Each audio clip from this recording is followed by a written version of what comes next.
Hi, this is Randal Schwartz, host of Floss Weekly. This week, Aaron Newcomb joins me. We're going to talk to the guys that make Open ROV, a little underwater robot that has a neat little camera and a nice long tether, and you can go look at things underwater. You're not going to want to miss this, so stay tuned. Netcasts you love. From people you trust. This is TWiT. Bandwidth for Floss Weekly is provided by Cachefly at CACHEFLY.com.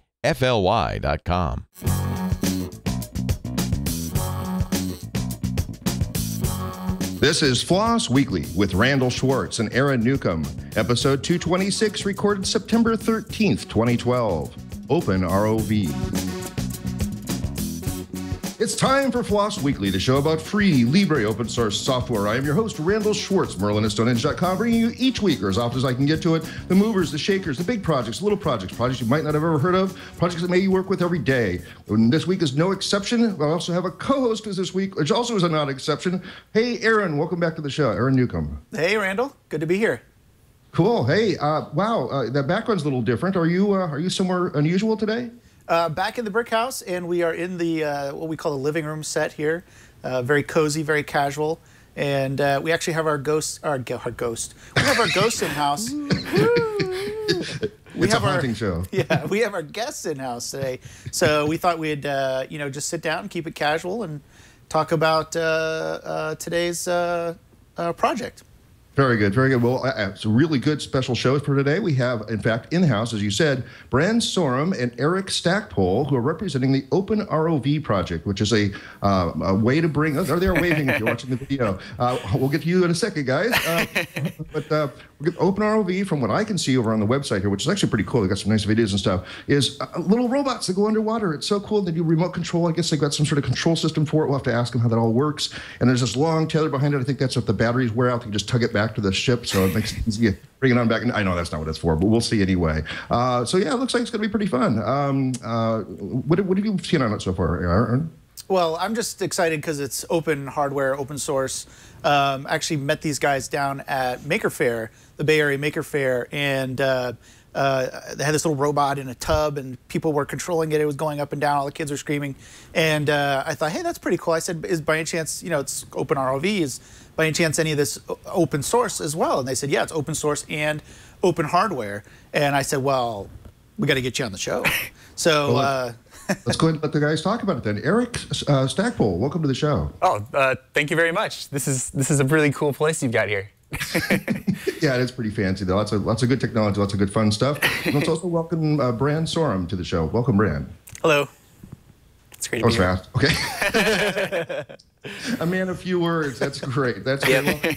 Well, Eric, let's start with you. How did the project come about, and what is it? Obviously, I did a kind of a mediocre description of it. It's a robot that goes underwater. That's all I need to say about it. So tell us. I usually say the 30,000-foot view, but I think that's the wrong end for this. Yeah, well, actually, you did a pretty good introduction. Open ROV is an open source, open hardware, remotely operated vehicle. That's what Open ROV stands for.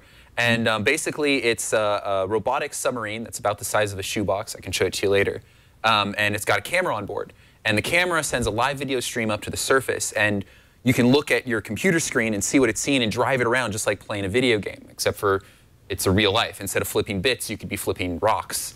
The idea is that, there's so much stuff that we've never explored. The ocean is this vast, unknown abyss, and not just the ocean, but lakes and ponds and things like that too. So if we can make this thing that people can afford and can drive around, they can explore these foreign worlds, they can see things that have never been seen before, and hopefully eventually we can even put it online, so you could log on and drive an ROV somewhere and explore, unknown places. That would be awesome. Very cool. Very cool. So these things are. So you don't have like one design so far, right? It's all built the same way? Yeah. So we've been using this place called Tech Shop, which is in the Bay Area, and now it's starting to spring up in other places around the country, which is kind of this machine shop that you can get access to, kind of like a gym membership. You pay a monthly fee and you can build things. And so we started screwing around with a laser cutter and cutting these pieces of acrylic. And the idea was to kind of come up with a way of putting these parts together that's repeatable. So anyone else who has access to a laser cutter can download these files and print them and we kind of have this one standardized design that we're starting out with. And that we're kind of thinking of like how Arduino works, where, yeah, there's a lot of microcontrollers out there. And in fact, there are microcontrollers that are more powerful and have other capabilities, and even that are cheaper. But because everyone started using the Arduino, now you can build on each other's ideas. And so if we have this one ROV design, and everyone's kind of making modifications to that, I think the potential for collaboration is a lot better than if everyone were kind of making a bunch of different versions that aren't compatible with each other. And how did you get started with this? Is this something you've always had a fascination for, these robots and stuff, or underwater and stuff, or was this a natural intersection then of your passion? So I mean, I'm personally really passionate about telerobotic exploration. The idea of being able to control something and explore a place that's far away from where you are. So at first I thought I really wanted to get into particularly lunar telerobotic exploration. You know, put a rover on the moon and drive it around with a joystick. That kind of led me to doing space exploration stuff. I started trying to build some satellites. I worked at NASA Ames for a little while building these. And then I realized that space is really hard to do. I mean, you can build cool technology, but you need a rocket to get there. And that often requires, if not a government, then at least a lot of money and a lot of bureaucracy. But the ocean is just as mysterious. In fact, I think it has more interesting stuff that you can find right away. You know, there's life that we know already exists there. And you don't need anything. I mean, maybe a boat if you really want to go out there, but a shore or a dock, you know, it's just right there. It's accessible and it's cool and it's unexplored. So that kind of got me into it. I guess the kind of inciting incident, I remember I was just starting out in graduate school, and I went to use the bathroom. It was one of those, you know, tiled bathrooms, you know, public bathrooms that has a lot of echo. And my shoe squeaked against the floor, and it kind of made that, you know, that sound like in a basketball court when you're walking and it kind of squeaks. And that echoed off the walls, and it sounded kind of like that, you know, sonar ping of the old submarines. And I just remember, like, for some reason going through my head, I just pictured an ROV descending down through the dark and, you know, the water getting darker and darker with the lights shining through. And that was cool, right? I mean, that would be really fun. So I don't know. That was kind of what got me excited about it. Cool. Very cool, very cool. And Bran, what's your relationship with the project? So I've been friends with Eric Stackpole since high school. We've known each other for many, many years now. And so he calls me one day and says, hey, I have this really cool project I'm working on, you know, Open ROV. And I really want to make it digital. You know, it's not as fun to kind of control it with, you know, just an analog, you know, joystick. I want to put a computer on board. And I think maybe you can help me because, you know, I do some software programming. So so 7, 8 months ago, you know, he called me and I said, sure, that sounds great. So we got together and started brainstorming and you know, taking down ideas of what it might do, like tracking and things like that. So I sat down and started programming and kind of came up with this little way of controlling the ROV from basically a little web server that's on board a little computer, which I have with me. It's called a BeagleBone. So I don't know if you can see it right there, but so basically this, you know, hosts a Ubuntu Linux, and so we are using Node.js as the web server, and so I wrote a little program for that. And now you can control the ROV without having to have any software on your computer. You just need a modern web browser. So that's pretty cool. So is that like a precursor to a Raspberry Pi? Is it similar to Raspberry Pi? Yeah, so that's interesting to bring that up because we wanted something that was inexpensive and small. And here's my Raspberry Pi. Oh, yeah, great. Oh, cool. So Raspberry similar Pi, tin, right? To yeah. So all the excitement about the Raspberry Pi was happening like right when we started, you know, doing this. We're like, oh, it would be cool if we can get one of those, but you know, they were so hard to get, and they were like just starting to sell them. So we ended up looking around and found this BeagleBone, and we're pretty happy with the choice. And you call it a BeagleBone, not a BeagleBoard? BeagleBone. It's actually a BeagleBone. It's made by TI also, but it's just like a smaller version. Okay, smaller version, but similar, same people that make BeagleBoard. Yeah. Okay, because I've heard of BeagleBoard. So yeah, cool. We were really excited about the Raspberry Pi, and we still are. But at the time we were developing this, it wasn't even out yet. No one had gotten them. And it's one of the things that's really neat, I think, about Open ROV is, I mean, you know, people talk about using new technology. When we were developing Open ROV, a lot of the parts that are now on Open ROV didn't exist yet. You know, we were anticipating computers getting smaller and more affordable. The Raspberry Pi wasn't around yet. The BeagleBone had basically just come out.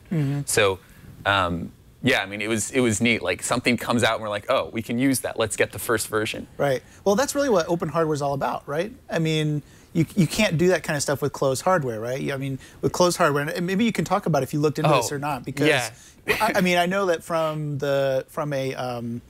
since I work on enterprise hardware for a very large company, I know that we have deals with suppliers and things, and you plan these deals for like years in advance, like how is the supply chain going to work and all this stuff, and then you get these things and it's like if something else comes out in the meantime, you really can't take advantage of it because you've already signed these deals with other companies. So I mean, talk about that. Was that part of why this is open ROV instead of closed ROV?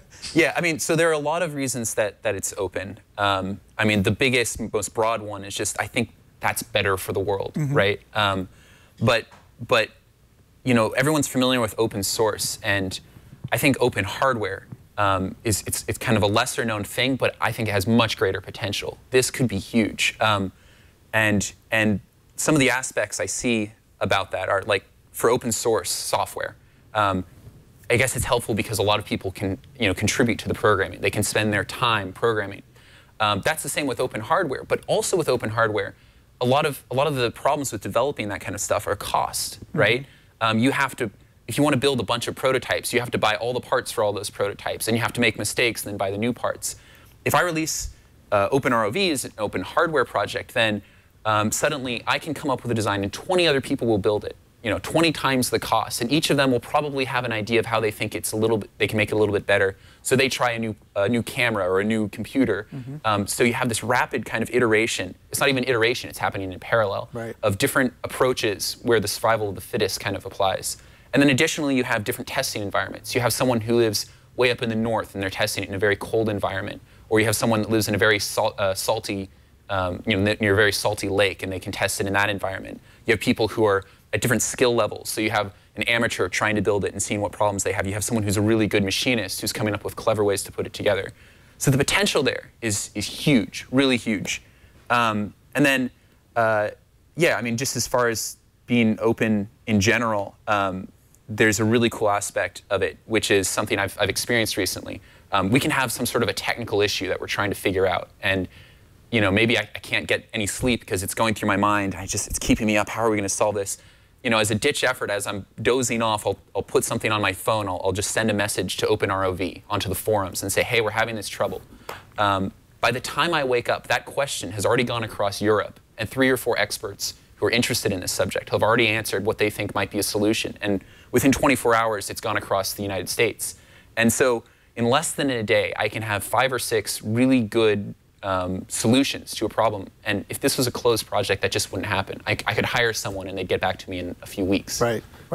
So being able to tap it's kind of the same thing like in social media, people talk about the wisdom of the crowd, right? Yeah. I mean, it's kind of a similar concept, really. What you're looking for here is being able to tap the wisdom of the crowd for a specific project.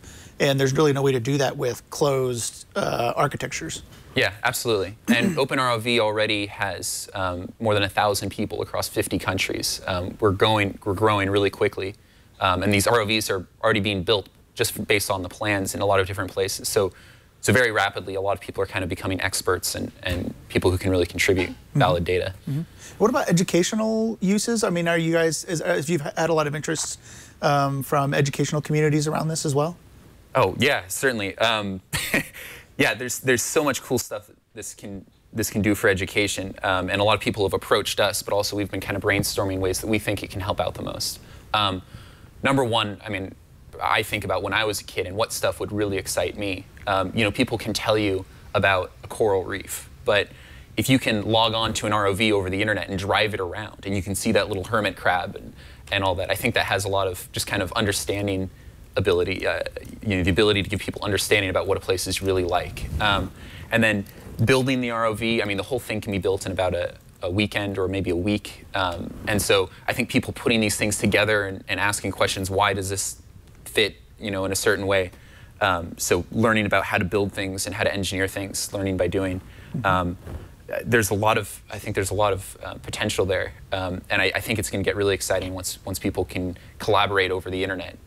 Someone could have a place to deploy an ROV in one spot, and someone could contribute to the design in another, and that seems cool. And maybe even eventually control it from yet another spot, right? Yeah, that would be really cool. And I mean, I'm a mechanical guy. Bran is has been doing all the software for Open ROV, and I think that doing that's really ambitious. But you've, I mean, gotten this far. Yeah.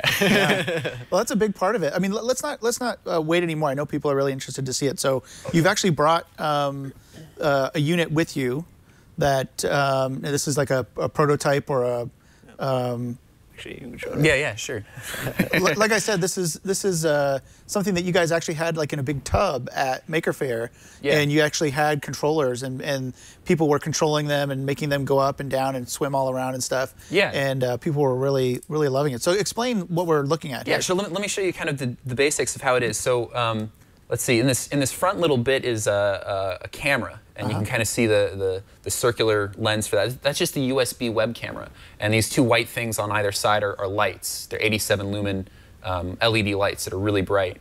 And the whole thing is on this tilt platform. So inside of this clear tube, it can move up and down. So you can look down toward the payload module, which I'll describe later, or you can look up like at a ship's hull. It's on a servo. So independent of the actual positioning of the the outer shell. And the ROV, just based on how it's designed, stays stable. It kind of stays in the horizontal position without tilting.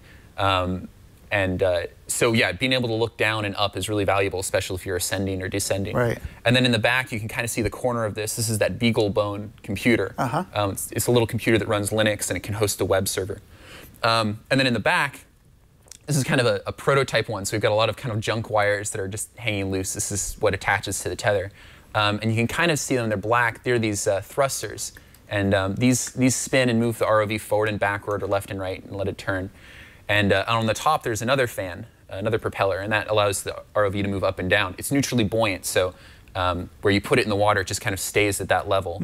And then you can thrust up and down. All the electronics and stuff are in this single tube. And actually, I can even take that off here. So this tube is basically everything you need. Let's see, position it so the camera can see it. There's a little tether that goes to the motors and stuff like that. And then lastly, on the bottom, it's kind of easier to see with the tube off, are these battery packs. And so these hold C batteries, 4 in each. There's a total of 8, and that'll run the ROV for about an hour to an hour and a half. Wow. Yeah. So everything operates off of C batteries? Yeah, we wanted something that you can get anywhere. I mean, you could go into any 7-Eleven or random place, no matter where you are in the world, and replace the batteries. That's fantastic. A lot of times you don't have a charging station to recharge. Right. A lot of people on the forums, though, have been interested in like putting lithium batteries with greater capacity that would be rechargeable. Right. And in fact, there are ways of powering the ROV through the tether. It is a tethered vehicle. But right now, we just have it so you run off of battery power on board. That is what I was wondering. I was wondering, since you got this cable going down to it already, why aren't you running power over Ethernet for it? We're actually not hearing you, I think Randal. we're having some technical difficulties. We can't quite hear you. Go ahead. All right. Can you say that again, Randal? Yeah, I was just wondering that very thing. Well, why aren't you running power over Ethernet? It was just you have the tether there anyway. Oh, yeah. So this is actually something we're talking about a lot right now. It's the best way to do the tether. The thing is that it's super crucial to have a very thin tether. A lot of other ROVs you'll see out there, in fact, all the other ROVs that are kind of ones that you could buy, have these thick, neutrally buoyant tethers that are very expensive. They're dollars per foot sometimes. And so the issue with that is, one, tethers are often damaged when you're going around rocks and stuff. They fatigue, they can break. And the other is by being that thick, to add the neutral buoyancy, they end up being very draggy in the water, and it reduces the performance of the ROV. So instead, what we're doing is we're using the thinnest tether possible. These two twisted wires, actually, I think I have a sample of it here. Let's see here. It's a sort of Ethernet cable, but it just has two twisted wires in it. And we've come up with a way of talking through that, but it's not very thick, so it can't handle very much power. Okay. If we wanted to send enough power for the ROV to run, through the tether, we could increase the voltage. We actually found these data over power line adapters that allow you to talk Ethernet over a AC line, but we didn't really want hobbyists putting 120 volts AC into water. Right. Yeah, not a good plan. But anyway, if people want to use Ethernet, there's an option for that as well. They just have to realize that their tether is going to be heavier in the water. Right. And so on. Yeah, because you're going to have 2 more wires. Yeah. Actually, more than that for power over Ethernet. Yeah, exactly. You have 3 pair. That's right. Yeah. So So yeah, a standard Ethernet has 4 pairs. You only use 2 of the 4 pairs for the Ethernet, and there actually are ways of doing power over Ethernet using that, but it gets complicated really quickly. We'd like the Tether to be this really simple, easy to replace, low cost, low mass thing, and that's kind of the approach we had there. So was this thing always envisioned as being manually controlled, or are you somehow going to look at autonomous operation eventually? That's something I think Bran can chime in on as well, but basically with an onboard computer you can do either way. And I don't know, you want to talk about the... Yeah, having a computer, especially you know, as computers become cheaper and more powerful, you start to have, you know, benefits of being able to do things like tracking, as I mentioned earlier, or you know, just so you can have it navigate itself, right, so to be autonomous. But actually, to answer the question, also, I know Eric is very passionate about telerobotics, so it was, you know, kind of envisioned to be controlled. We wanted to allow the possibility to have it be autonomous, but it's also, you know. Yeah, you should. Yeah. I think it's cool to have a joystick and drive it around. I mean, picture people who play, you know, video games. You know, the most popular one is probably like World of Warcraft or something like that. I mean, autonomy is kind of neat if you get to program something and see what happens. I get that, and I think there's a lot of potential there. But I mean, picture if you were like, okay, you know, there's this cool, magical World of Warcraft world, and you can write a character, and the character will go around and tell you what it finds. It's a lot more fun to drive it and actually say, I want to go look at what that is. What's that over there? I want to interact with it. But you know, the kind of stuff that Bran has put into the software, we're utilizing OpenCV right now, which is a computer vision thing. You know, if you look at your Facebook account, you may notice that a lot of times it can recognize people's faces and say, oh, you want to tag this person. I think now it even recognizes who the person might be. That's a form of computer vision. It's looking at an image and recognizing objects. So, you know, we were thinking, if you can do that, gosh, why can't you say, look for a seashell that looks a certain way, and maybe this is an invasive species, and you want to detect all of them. So you could program the robot and say, I want you to find all seashells that are this color and this size and this pattern, and tell me where they are, or pick them up or something. Or there's object tracking, like a computer vision program. I might be able to click on my finger on my computer screen, and it'll place a little virtual green dot on the tip of my finger. And as I move my finger, that stays on the tip. So if you can do that, why not say, follow that lobster or something like that? There's huge potential, I think. And this is still kind of an emerging technology. The processor that we have on our BeagleBone is barely capable of doing this, but I mean, anticipate in the next year or so, the capabilities will just be amazing. And so we definitely want to have this container that doesn't have a custom board, but has something that anyone can put whatever device in, so that we can kind of follow that technology curve. Now, at the moment, it's strictly vision, right? So it's strictly just a camera in a shell. Shell, literally. Are you envisioning eventually having some sort of manipulation arms, gripper arms or something? Yeah, oh, right. This is cool. This is really cool. So, again, being able to add things that seem like they would be useful down the line, or things that other people are just realizing would be really cool even if I don't realize it, is super important. And that's why we put this payload bay on. You see these 2 threaded rods. If you look on the side, you'll see there's actually more holes. There's 1, 2, 3, 4 holes that are spaced 50 millimeters apart. They hold M5 rod. And that's a payload bay. And the camera can look down on it. And the idea is, if someone wants to build a robot arm, they could just do that, put it on the payload bay. And anyone else, you know, because it's open source, hopefully their robot arm will also be open source. They could build the same thing and put it on the payload bay. I definitely think, like in Sunnyvale, kind of near where I live, there's Intuitive Surgical, and they have these 6 degree of freedom robot arms. You could tie a shoelace with them. So, yeah, as people start developing those and metal detectors and you know, bathymetry, you know, observation sets, or you know, who knows what they'll come up with, they can put them on. And yeah, so that's definitely the idea. We also don't have it yet, but we plan to have compass and depth sensing pretty soon. One thing that I think about, you know, the iPhone, the new iPhone just came out, right? The iPhone 5, and everyone was talking about the rumors about what it might have. There are all these things that people were getting really excited about, and some of them were, you know, things that were actually true, and that was awesome. And there were a lot of disappointments. People were expecting one feature or another that didn't come out. That's because Apple's closed. They keep their ideas secret, and then they release them and they say, this is what you get. We're open source, so we can say this is what we're offering You know, this is what we've come up with. But any rumor that comes out of what if OpenROV had this feature, someone else will do it. Someone in the community is going to create that. So picture any feature that you might want, and the ones that are most popular will prevail just by the nature of how open source and open hardware works.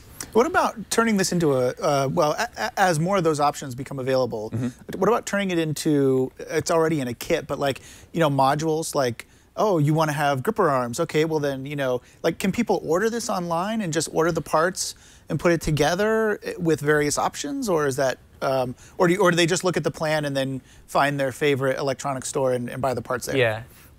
I mean, I think it's a little bit of both. Certainly for kind of custom niche things, I expect that people will build their own, or maybe someone will build one and then put plans up of how they did it. You can go to Radio Shack and buy these parts, right, and put them together in a certain way. But if an item becomes really popular, you know, OpenROV is also a business. We're you know, we're a company. We're kind of a lifestyle company. We're doing this in order to be able to have fun. We're not trying to make a lot of money, but you know, I could certainly foresee that we could start selling kits for add-ons and things like that. Yeah. And you know, they may not even be our products. They may be something that someone else comes up with, and there's enough demand that they can manufacture them and go through us. We haven't really figured that out yet. I'm thinking like the Maker Shed, you know, how they, I mean, they don't really make a lot of the, I don't think they make any of the products, but they kind of like, oh, we'll throw in 5 LEDs and we'll throw in this, and we'll throw in this, and we'll ship it to you in a box, and, you know, save you the hassle of trying to figure out how to do it. So I'm thinking more like that. How much does it cost? Oh, we haven't talked about that. Right, so we launched this on Kickstarter recently. The idea is we wanted to just get a few of these out there, get it so we can start getting feedback from developers. And we're really targeting just hobbyists and people who, you know, if there are little bugs and flaws, that's okay. They'll you know, take it and run with it and make it better. So we were hoping to raise $20,000 on Kickstarter from selling these kits for $775, I think, around $750 plus shipping. It did pretty well. We ended up selling out, or not selling out, we ended up reaching our Kickstarter goal in 2.5 hours. Wow. Wow. That's pretty So that was really exciting. I remember that morning you were there, and David, who's my co-founder, he's the other guy from OpenROV. And so the three of us were at my house, and we clicked go, and immediately it just started going up and up and up. Yeah, so we reached our goal in 2.5 hours, and then it just kept on going. So. Yeah, we ended up selling about 100 OpenROV kits, which is just phenomenal. And then we've also been issuing serial numbers. They all have these serial numbers on the back of them. And so if someone's building one on their own, they can email us and say, I want a serial number. And based on that, we think that already there's probably about 200 around the world. Wow. Or 200 serial numbers that have gone out. So yeah, about under $1,000 is our goal. We always want it to be, you know, the cost of like a nice camera, and maybe even cheaper later if we can figure out a way to do that. And relative to what other people are doing, I mean, what is that like? You know, well, I know you were saying you're actually going to be driving something down in Antarctica. Oh yeah. Right? So I mean, so you know about these things, like how much do they cost to build one? Right. You know. On a scientific project or something, like what would they use? What's the comparison? Yeah, so there are other similar ROVs. These are called observation class ROVs. You know, in other words, they call observation class because it just has a camera. It's not really meant for lifting heavy things or doing big maneuvers, but kind of just looking at stuff. But most of those are on the order of about $10,000 on the cheap end. I think a typical observation class ROV might be several tens of thousands of dollars, which is, you know, okay if you're an industry, you know, if you're a utility that wants to inspect a dam or something like that, but it's not affordable by the everyday person. Kind of the tagline I've been using is that it shouldn't take a research grant to do exploration. It should take curiosity. So there are no other ROVs that are as low cost as OpenROV. But so that's really important. We want it to be low cost and accessible. You know, an order of magnitude lesser in cost. But we also want it to be something that you can build really easily. This is something, you know, a father and son could build in their garage and use in their pool, but it's still also something capable of doing legitimate scientific research. We want this to be able to really do the stuff that the other ROVs can too. So it's designed to go to 100-meter depth. So far we've tested it to 20, and it seems to be working pretty well. Oh, that's great. Now, hopefully by now we've piqued everybody's interest, right? And is there a place where people can go to see video? I mean, there are YouTube sites? I think on your website there might have been some sort of documentary or something. But can people see the video that actually gets captured from these units? Yeah, sure. So OpenROV.com is our website, and we're constantly posting new things. But yeah, I think right now, actually, on our main webpage is still our old Kickstarter video. And in part of that, you can see footage from when we drove it around the Aquarius module, which is this underwater sea lab in Florida. And NASA does this mission called the NEMO mission, where they actually have aquanauts, I guess, down there for 10 days at a time doing a kind of, simulation of what it would be like to be in space. And so we got to go to Florida and drive the ROV around and drive it around the module. If you look on YouTube, through Google Open ROV, you can find a lot of these videos. Okay, good.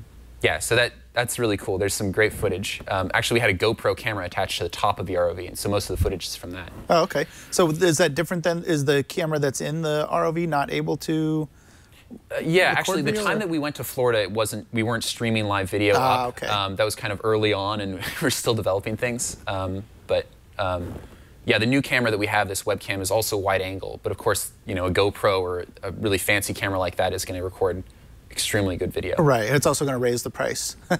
Yeah. So yeah, well, let's talk about the software, because we haven't been able to get you into the conversation here. I talk a lot too. Yeah, so let's get Bran in on the conversation. Let's talk about the software a little bit. So, what are some of the challenges in designing the software for this? Was it similar to what I would do with like an Arduino? So there actually is some Arduino programming involved. I mean, it depends on your skill level, really. Node.js is still kind of a fairly new thing. That's kind of the bulk of what the software is written in. So that's JavaScript. So it's not too terrible of a language to learn.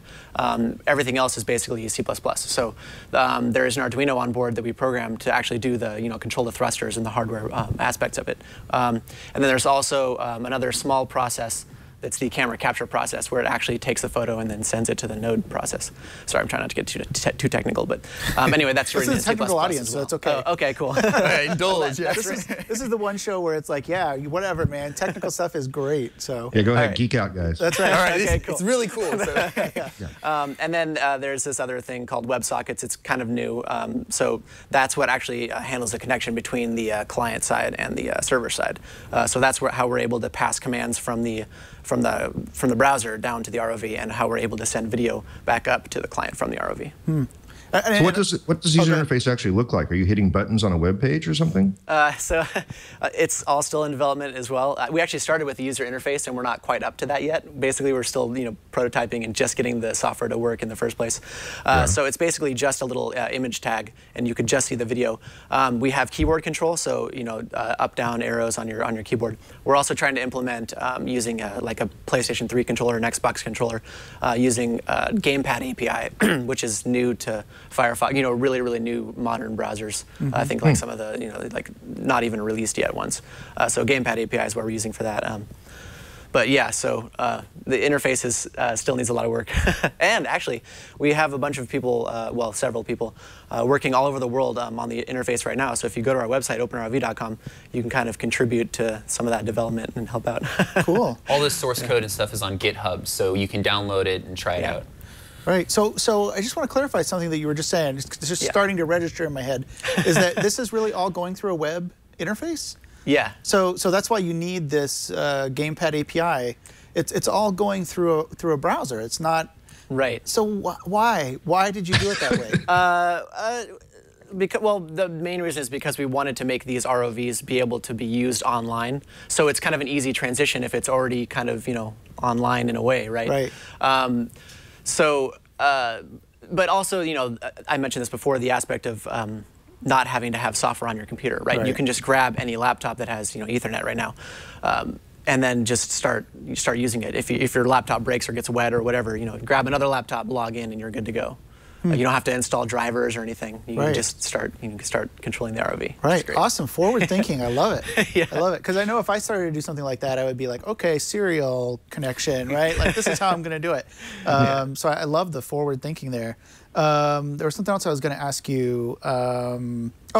So can we talk just quickly? You mentioned some of them, but like, what are the common ways that people are using this right now? Are they, is it to map streams, or like what are the ways that you've heard that people are using this right now? I mean, the most exciting ones are the ones we haven't even heard of yet. there's so many different ones. Like, oh, there's good footage right now of us driving around at this lake. This is just to look around. This is this tiny little reservoir kind of behind our house, behind my house. And that first time we drove it with live video, there was like this little stick coming out, and we're like, oh, let's just look at the stick so we can track it. And we went down, and within moments, like, there were fish. Like, oh my God, what? You were looking at these different species. So I think something like that is going to be really popular. A lot of people want to buy this because there's a little pond next to their house, or there's, you know, they dropped their keys when they were out fishing recently, and they want to go look at them. We hear a lot from people who own boats who want to inspect the zincs on their boats and things like that, or who go to interesting places and they don't really want to suit up and go snorkeling or scuba diving, but they want to just check out what's down there. There's a surprisingly large amount of ocean professionals who are on Open ROV. We see tons of professional ROV pilots, oceanographers, people from industry who have some sort of a purpose. We've seen guys who want to inspect you know, water towers and places like that. Actually, quite a bit of scientists are interested in using these. I've talked to some people at NASA who have projects that they want to incorporate Open ROV with. There's this huge, wide range. A lot of people also who are hearing about interesting phenomena that they want to check out. I remember at Maker Faire there was that guy who saw these huge schools of, like, I don't know what kind of fish it was, but like he said that they were swimming in an almost cube-shaped formation, and wanted to check out why. So. I mean, who knows? That's the exciting part. So what about, maybe this is just my mind going crazy, but what about like utilities? Like, you know, I've had people come out to like clean, like, you know, drains and things right at my house. And they send this camera down and they shove it down in the drain, and they're like, oh, you got lots of roots down here. It's going to be $1,000. You know, so what about things like that though for underwater? I'm thinking for utilities and things, you know, checking out pipes and water supplies and things like that. I mean, that's absolutely useful. I mean, you know, if you can think of it, it probably can do that. Certainly, Open ROV is a really small ROV. You know, it doesn't have a huge amount of power. A lot of people have said, "Oh, you ought to get into the oil industry. There's tons of money there." But you know, I mean, I guess there's some interest there. You know, because you know how big that market is. But I mean, Open ROV isn't going to be able to handle huge amounts of current and you know big swells of the ocean. A lot of times, larger ROVs are better for that.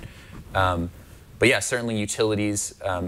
And then here's another one that just kind of excites me. I've piloted larger ROVs for a lab that I worked for and some other stuff. And I remember once we, for instance, did a deployment in Lake Tahoe. And we went down to about, let's see, in feet, I guess it would be like 120 feet or something like that. And we did several deployments, and every time we got down to the bottom, within minutes, we'd start seeing man-made objects. Kind of like how you see junk on the side of the freeway that's lightweight and blows in the wind and no one wants to pick up. Well, the water is, you know, people are dropping things that they can't pick up, and they're generally heavy, which means that they have more value than like a plastic bag. We were seeing pocket knives and sunglasses and anchor chains, and someone said they even found poker chips once.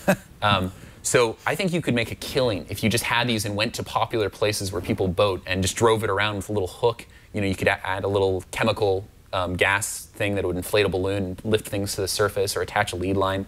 Put a metal detector on there. Yeah, put a metal detector on. There's so much stuff down there, and there's no brush for it to get hidden in. The sediment layer usually accumulates slowly, so things can get dropped and just wait there for 20 years, and no one's picked them up. So that's really exciting to me too. I think that when people start showing YouTube videos of driving around and picking things up, that people will get really excited.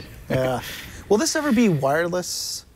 I'm guessing the water is a barrier there, literally. Absolutely. But you know, is that happening now, or is there any work on different types of communication mechanisms to make these wireless? If you go on Open ROV, I've made kind of this decision tree of our thinking about how to do tethers, including wireless. It's really hard to get video through water because water attenuates RF, especially at high frequencies, which you need for high bandwidth.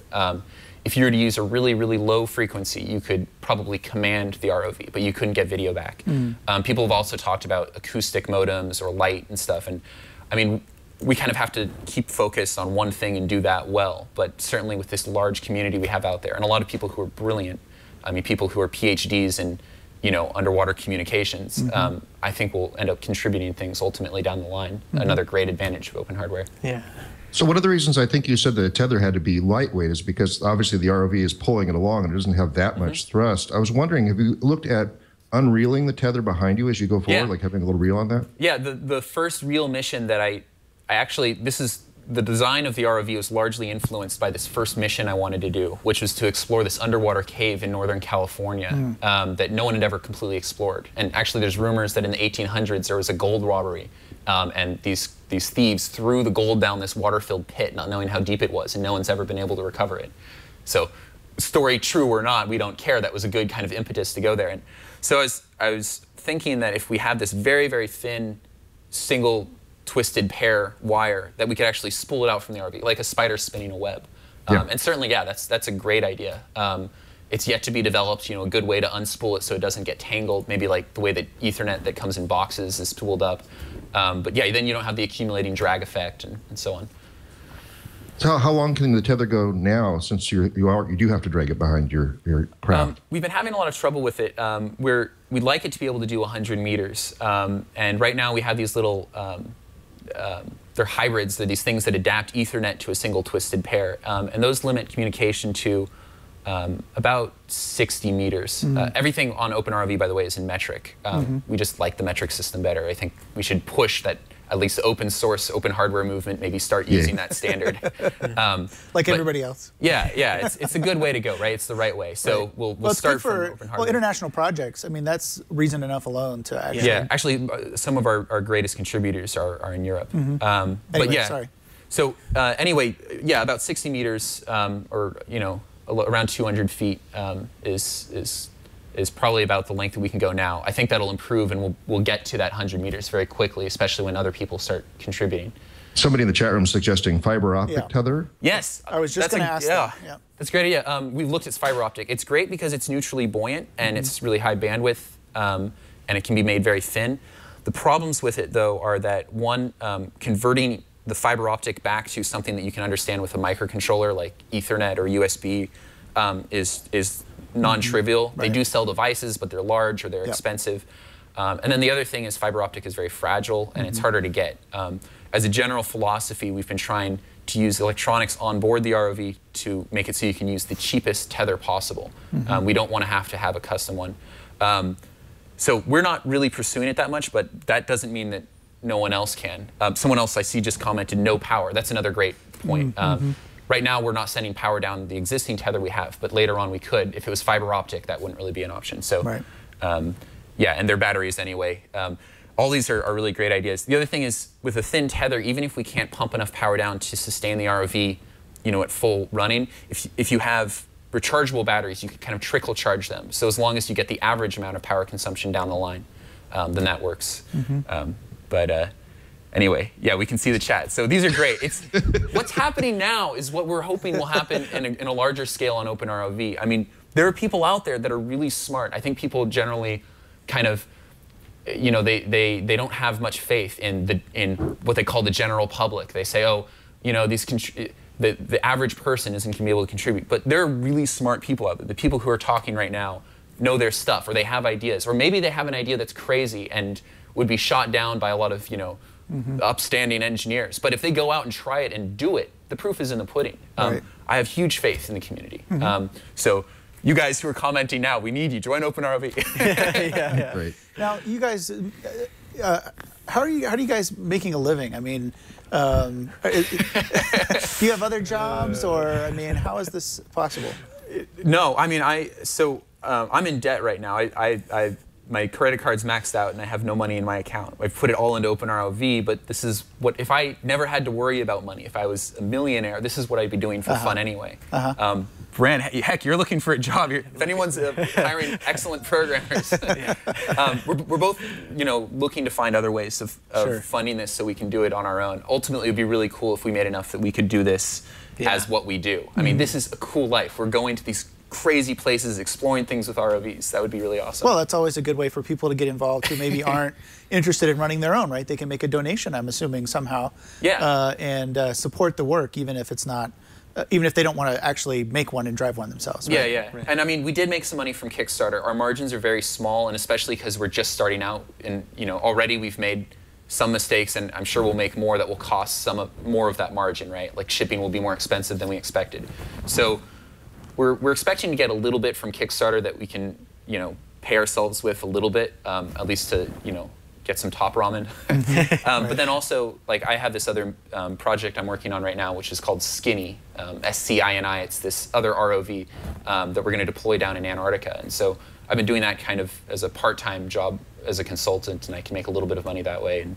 And so there are other little things here and there. Open ROV, I think, is a good way to introduce us to opportunities down the line. Well, and that's kind of the other thing I was wondering is whether this would be something.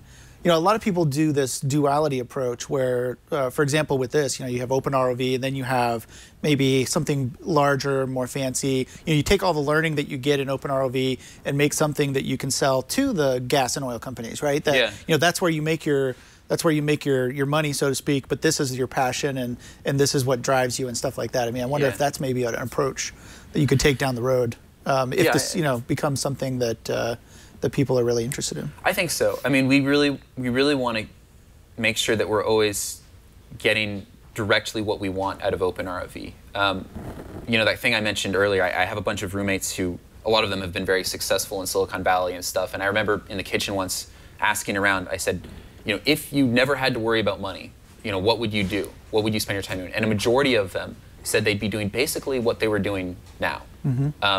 And that really hit home for me. Open ROV is that way. When I said earlier that, yes, we're a business, but it's a lifestyle business. What I meant is, if I never had to worry about making money, what would I do for fun? This would be it. So there's less entropy there. And if we end up being too much of a big corporation, too much of a, trying to get investors and all that, I think that we'll be kind of pushed aside from that core goal. And I think having these hobbyists, and doing things at the hobby level, it really has a lot more fun potential. Right. Okay, so let's talk about some of the one of the questions we haven't asked yet. I probably should let Randal ask these questions, but so as far as license goes for the code that's online, what are we talking about? Well, actually, we originally had a Creative Commons license for everything, but it's not really appropriate for software, from what I understand. I'm still kind of new to all this stuff anyway, but so we're thinking about switching over to an MIT license. So that's great. Actually in the works right now. That's about as free as you can get too. I mean, it's basically the same as Creative Commons, except it's meant for software. So. Exactly. So we just need to make those changes. And the hardware is now Creative Commons attribution share alike. So that seems to work for now, although there really isn't any standard for real hardware. It doesn't really counteract what a patent would do. And that's needed. Hopefully in the near future, there'll be a kind of Creative Commons equivalent for hardware design. Right. I believe there are actually some open source hardware licenses out there that are being used. Did you look like the Arduino's license? Yeah, they use Creative Commons. Oh, okay. Well, then you're right. There are some things that exist, but they're not exactly the right fit. There are also some licenses that we want to be careful of, because if you use something that is proprietary and it's involved with your non-thing, then like the license spreads. And this is new to us. We're trying to be very careful, and we can't afford to have an on-staff lawyer to help us out. But right. And also this, taking this a little bit further, I just want to test the limits of your open source philosophy here for just a second. Good. If somebody came along, because you're obviously trying to, you got a company around this, you're trying to sell these kits too as part of the way you're making money. If somebody came along and commercialized this and could make them cheaper and undercut you entirely, how would you feel about that? So we're kind of on a corner right now. So right now we're licensed as Creative Commons non-commercial attribution share alike 3.0. And the non-commercial means that, okay, if you're building this just on your own for a hobby, go ahead. But if you're going to start pushing these out and selling them for profit, at least talk to us first. That's kind of what and that's how MakerBot does it, and that's how I believe Arduino does it. We're not sure yet, but we have been considering taking away the non-commercial, saying, people say, oh, well, what if someone steals your idea? It might be more valuable for us to respond, steal away, take it. Because, yes, someone could undercut us, but if they do, it's share alike. They have to say how they're doing it. Where are they getting cheaper parts? How are they manufacturing it for lower costs? That would be really valuable data for us. And ultimately, our big picture goal is still achieved. There are more open ROVs out there in the world, and people are coming up with more creative ways to make them cheaply and in greater masses. So I think the value of that actually would be really big. We just, we want to be careful that we keep control, that we can make sure that the open ROV design is kind of managed so that we don't end up with a bunch of different variations, and when someone makes a contribution, it's not useful to the other half of people or something like that. That's really the only reason right now that we're doing non-commercial. Cool, cool. So a little bit more about the software just for a second here. So Bran, could you go back in here again? So what's actually running on the little piece of hardware? I forget the bean something. No, whatever. BeagleBone. BeagleBone. Okay. What's actually is it a version of Linux? Is it embedded Linux, or is it something else? Yeah, it's Ubuntu Linux, and the choice for that was mainly because that was what I was most familiar with, but also because I think there's a lot of future in Ubuntu. There's a lot of development in it, and there's any package you want to download, you basically just apt-get, and then there you go. So that's definitely a benefit. But I also mentioned it's running Node.js as the web server, which is dependent on Google V8 and OpenCV, as Eric mentioned. What else?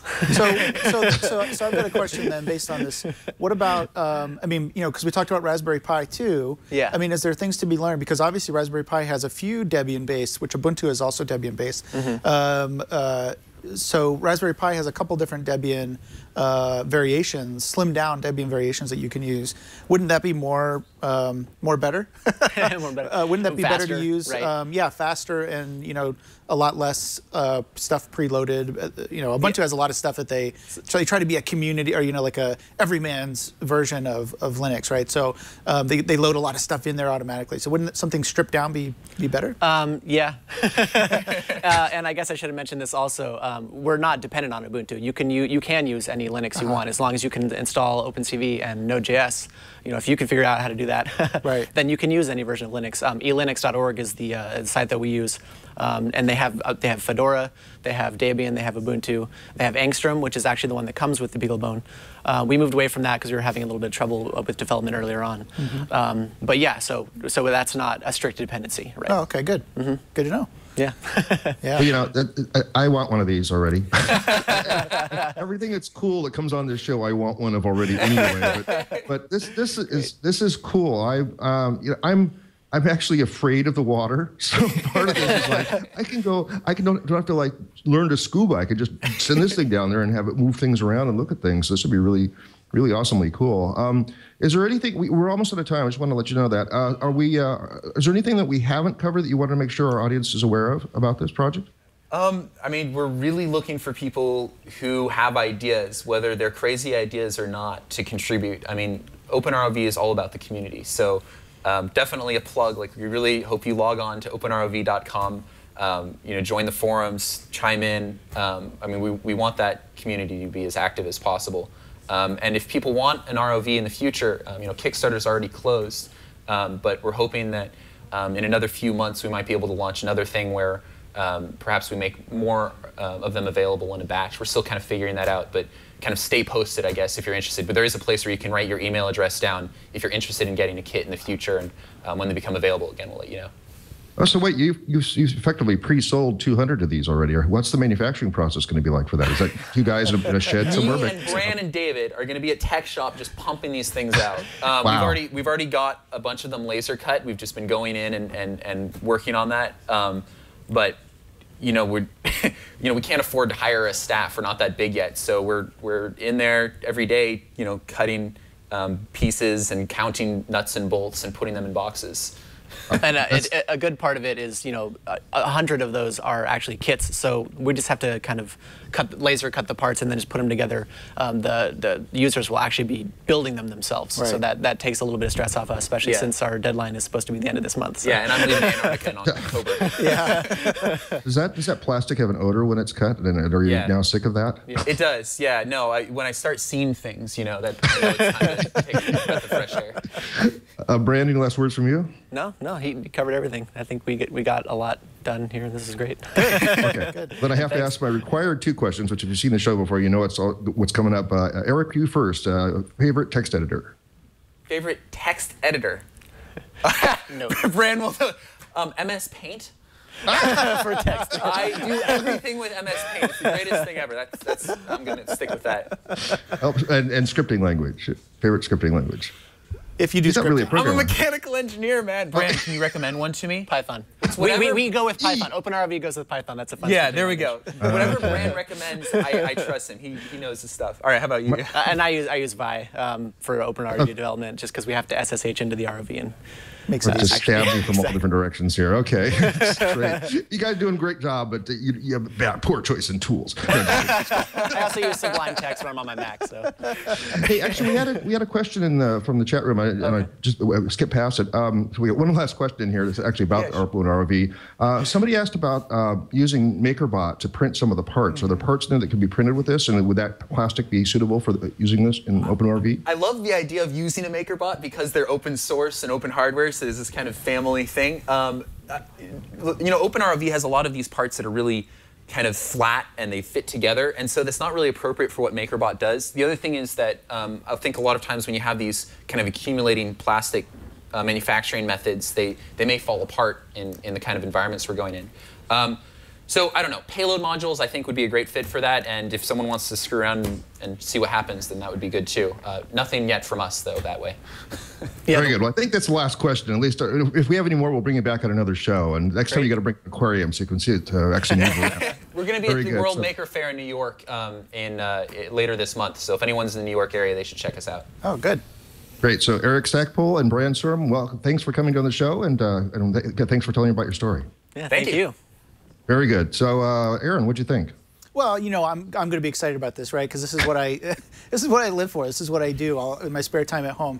So yeah, I think this is great. Just being the fact that it's open, the fact that people can contribute, the fact that it's all crowdsourced, all the ideas to do different things with it. I mean, I think that this is a perfect experiment to see if Arduino is kind of the poster child for open hardware right now, and I think that that's shown a high degree of success for doing something like this. So I think this is just going to take off. Now, maybe it's not as maybe it doesn't have the mass appeal that Arduino does, because this is really for people that want to explore in the water, right? So that's a limited subset there. But I think that there's enough people out there. I think this will really take off, and I hope that everybody goes out and checks out the website, and if they're really interested, order a kit or go make your own kit. Make one. It's out there. You can do it, and I think people should try. There's a lot of good learning there as well. Just in the trying, just in the putting it together, you have to learn about a lot of new things. So it's also a good learning experience for someone that wants to get into open hardware beyond Arduino. If they want to get into, how do I hook up motors? How do I make it waterproof? How do I do some of those other things? I think this is a good project to learn from. In fact, it would be interesting to actually take this and adapt it for classroom experience. So not building the whole thing, but like maybe I take a plastic bottle and I hook up a couple of things to it, and I can make it swim around my bathtub or something.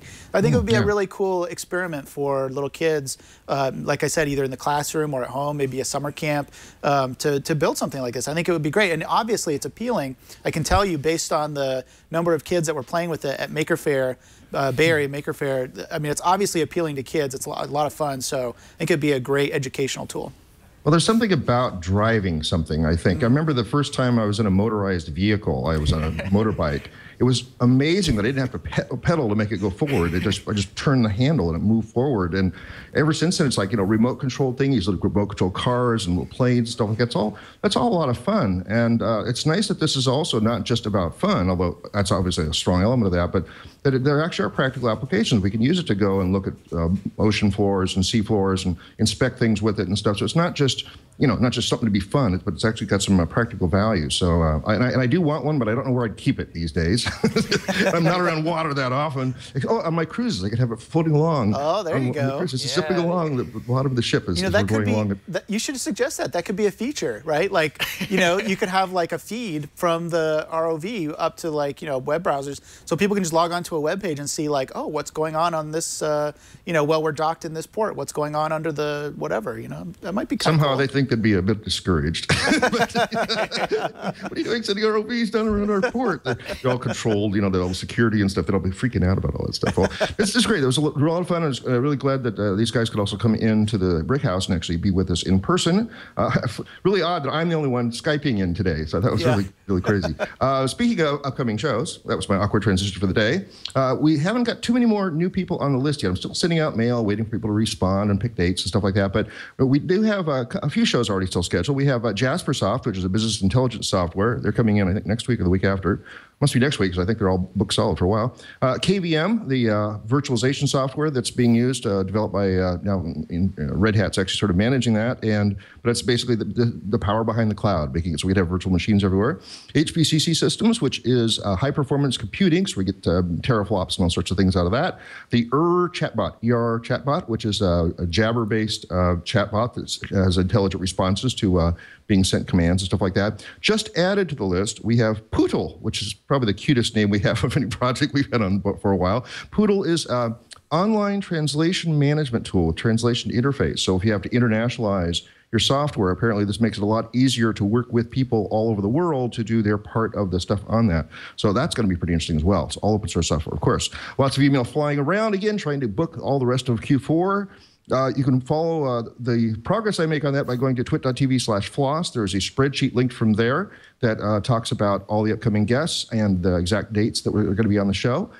Next week again, we'll be back on Wednesday again. Unless Apple has another announcement next Wednesday, but so far, I think they've already announced it. They did it yesterday, so we're on Thursday today. If you weren't aware of that.